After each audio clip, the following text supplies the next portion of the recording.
one of the questions that I often get, I'm sure you as well, and both of your lives get, is what difference does it make when I pray for something? For example, let's say I want it to rain because I have a garden and Father Brian wants to go play tennis on the same Saturday, and we're both praying. I'm praying for rain, he's praying for sunshine. And is it that God listens to the one of us who's holier, or how does it play out? How do you answer a question like that when someone asks about petitionary prayer?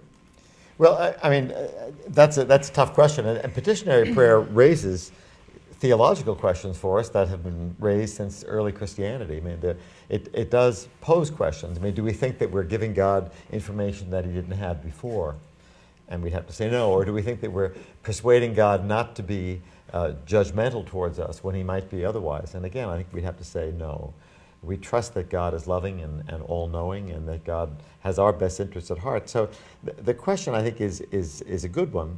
And yet we know that petitionary prayer is really at the heart of prayer. I mean, it's one of the ways that Jesus tells us to pray. He tells us to bring our needs before the Lord, and keep knocking at the door, keep praying very simply for the things we need.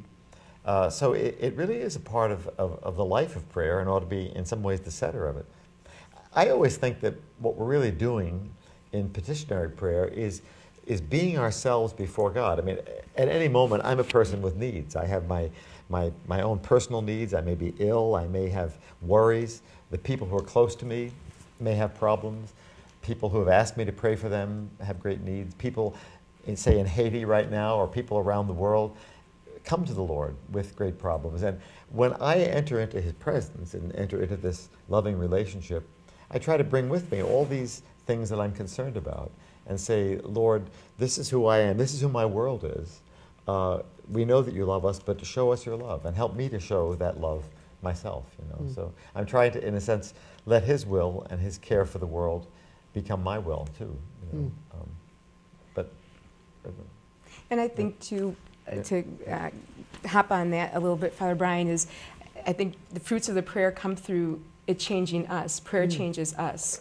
And so things like becoming more generous, more hospitable, more Christ-like is really what the point of prayer, I think, is. We deepen our relationship with God, and so we can do nothing in response except to become more in love with God and become hopefully more Christ-like. So it also changes our attitude. So maybe I'm not so selfish, or it's not so important what the rain does as much as how do I receive that, whatever happens, what's my attitude toward that, and what do I do with that. So prayer, again, it's a deepening of a relationship, and I think the fruits of it come through our actions and in our words that should be reflective of what we know to be of Christ and want to be Christ-like in our daily lives, Well, and I think, too, there's a temptation for people, especially as they're getting into the life of prayer, to think of the more exalted kinds of prayer as their desire. In other words, some kind of unitive contemplation. Or, not that those are certainly that's a special gift given to certain persons rather. But the thing of it is, we tend to think of petitionary prayer as almost below us. There's a temptation to think like, well, I don't just do that petitionary prayer. I'm more interested in the higher types of prayer. And the fact is, there's something very humble about petitionary prayer, as you said, because it's a recognition of our creatureliness, of our utter dependence upon God. Everything we have, everything we are, is God's gift. I love your image, too, of the fact that prayer changes us, because the fact is, you think about someone who falls in love with someone else, we see changes in them. And that experience of being deeply in love with another person can be transformative. Certainly true when we're talking about falling in love with Jesus Christ.